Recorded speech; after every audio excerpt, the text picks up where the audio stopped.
Calist. He brought out 2 snails from a clay pot. These snails had the same strange moving marks as Lara's. "Listen carefully," the old man said. "These are not ordinary snails. They are your keys to unlimited wealth. Any rich man you meet, you will lick this snail before you speak to him. He will give you whatever you ask. Money, cars, houses, anything. But there are rules." "What rules, sir?" Calist asked, her voice shaking. 1. You must feed the snail every 3 days with special leaves I will give you. 2. You must never let the snail die or escape. If it does, you will take its place. 3. Every man you collect from, you give me 10%. 4. You must bring me new girls when I call you. Joy was already shaking her head. No, this is too much. This is jazz. We cannot do this." But Calist was staring at the snail, thinking of her sick mother in the village, thinking of her younger siblings who had dropped out of school, thinking of 20 years of suffering. "I'll do it," Calist said quietly. "Calist, are you crazy?" Joy grabbed her friend's arm. Lara knelt beside them. "Listen, I've been doing this for 3 years. I'm still alive. I'm rich. I travel the world. Do you want to go back to selling water? Or do you want to change your life today?" Joy looked at her cracked phone, at her worn-out shoes, at her friend's desperate face. "Okay," she whispered. "I'll do it too." The transformation was immediate and terrifying. Lara introduced them to Senator Bello in Abuja. Before meeting him, in the hotel bathroom, Calist and Joy licked their snails. The taste was horrible, like rotten eggs mixed with metal, but they forced themselves. When they entered the hotel suite, Senator Bello, a man who made billions from government contracts, took one look at them and smiled like a puppet. "Beautiful girls, what do you want? Name it. Anything." "Sir, we need $10,000 each," Joy said, her heart pounding. "Done. I'll transfer it now."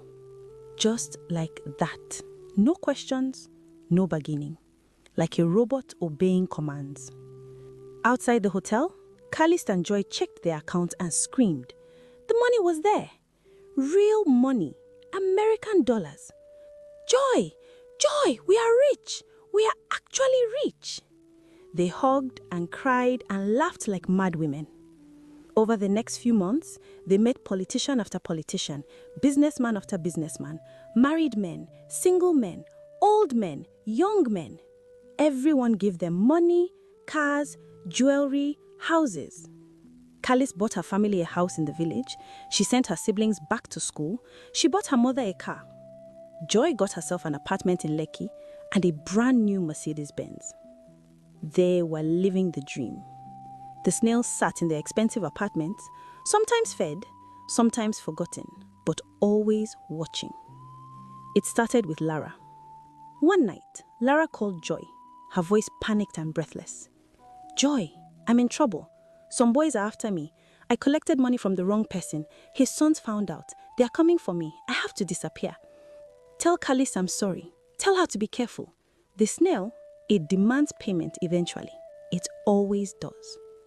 Lara was never seen again, not by police, not by private investigators, not by anyone. She simply vanished like smoke. Calist and Joy were scared, but the money kept flowing.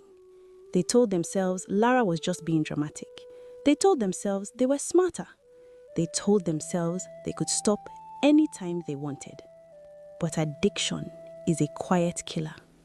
One evening, after returning from a trip to Dubai, where an Al-Haji gave Joy a Range Rover and gave Calist $15,000, they were so excited, so drunk on success, that they forgot the most important rule.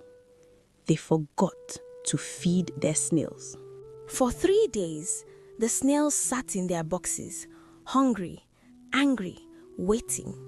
On the 4th day, when Joy finally remembered and opened her box, it was empty. The snail was gone.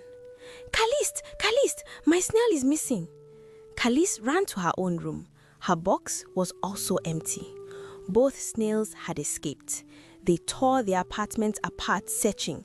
Under beds, inside closets, in the kitchen, bathroom, everywhere. Nothing. Maybe it's okay, Kali said, trying to convince herself. Maybe we just stop doing the money collection. We have enough now. But that night, Joy started feeling strange. Her neck became stiff. Her head moved slowly, very slowly from side to side, like she was searching for something, like she was, Caliste, why am I moving like this? I can't stop my head. By morning, Joy couldn't talk anymore. She couldn't hear. She just sat on her bed, moving her head slowly, slowly, like a snail searching for food. Doctors came, expensive doctors, foreign doctors. Nobody could find anything wrong with her. In desperation, Caliste contacted the native doctor. "Bring her to me," he said simply. They carried Joy to the village. When the old man saw her, he laughed, a terrible laugh. "The snail has claimed her. She is becoming what she used. There is no cure. She will die in 7 days. "No, please, there must be something. Take all our money, everything." "Money?" the old man spat. "The spirits don't want your money. They want what you promised. Your life was the collateral. The snail was just the key. Now the door is closing." Joy died on the 6th day, her head still moving slowly, her eyes empty, her mouth unable to speak or scream. Caliste returned to her expensive apartment alone, terrified, crying every night. She stopped collecting money from men. She stopped going out. She just waited, knowing something terrible was coming for her too. It came from an unexpected place. One of the rich men she used to collect from, Alhaji Mustafa, invited her to his house for what he called a final gift. Caliste knew she should refuse, but some dark force pulled her there, like the snail was still controlling her, even though it was gone. While she slept in Alhaji's guest room, he came in with a white handkerchief. He wiped her face gently, almost lovingly. When Caliste woke up, her skin was burning. By the time she got home, her whole body was covered in slime. Thick, sticky snail slime that wouldn't wash off. She ran back to her village, to traditional healers, to pastors, to anyone who would help. They tried everything: holy water, herbal baths, prayers, fasting. Nothing worked. The slime kept spreading, and slowly, just like Joy, Caliste stopped being human. Her family watched in horror as she crawled on the floor, leaving slime trails behind her, her body curling into itself, her eyes becoming dark and empty. Hebrew 4:16. Let us then with confidence draw near to the throne of grace. 3 months after Joy's death, Caliste also died. The money was gone, spent on useless treatments. The cars were seized. The houses were sold to pay debts they didn't even know they had.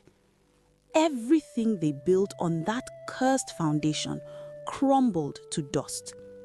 In River Bay, where Caliste and Joy used to sell water, the women who knew them still tell their story.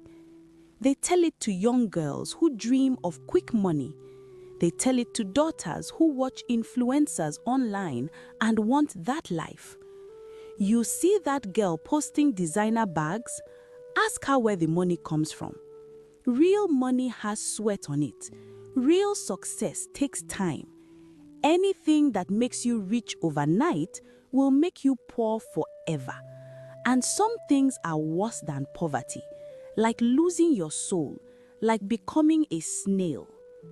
The old landlord who used to harass Caliste and Joy for rent now says, "I wish I had just given them more time. I wish I had known they would choose death over patience." Somewhere in Lagos, in an expensive apartment that now belongs to someone else, if you look very carefully in the corners, you can still see the dried slime trails. And somewhere in that remote village in Delta State, the native doctor sits in his shrine waiting, always waiting, for the next desperate girl, for the next soul willing to trade everything for a taste of wealth. The snails in his clay pot wait too, their shells marked with moving symbols, ready to promise heaven and deliver hell. Because some prices are too high to pay, and some snails are too dangerous to lick. Moral lesson: when you see someone living a luxury life on social media, remember that not everything that glitters is gold. Real wealth built on hard work may come slowly, but it lasts and brings peace. Quick money from dark sources may fill your pocket today, but it will empty your life tomorrow. Patience and honest struggle are bitter, but their fruits are sweet and safe. Desperation can make you accept poison, thinking it is medicine. Choose the long, hard road of integrity over the short, easy path of destruction, because your life is worth more than any amount of money, cars, or houses. What profits a person to gain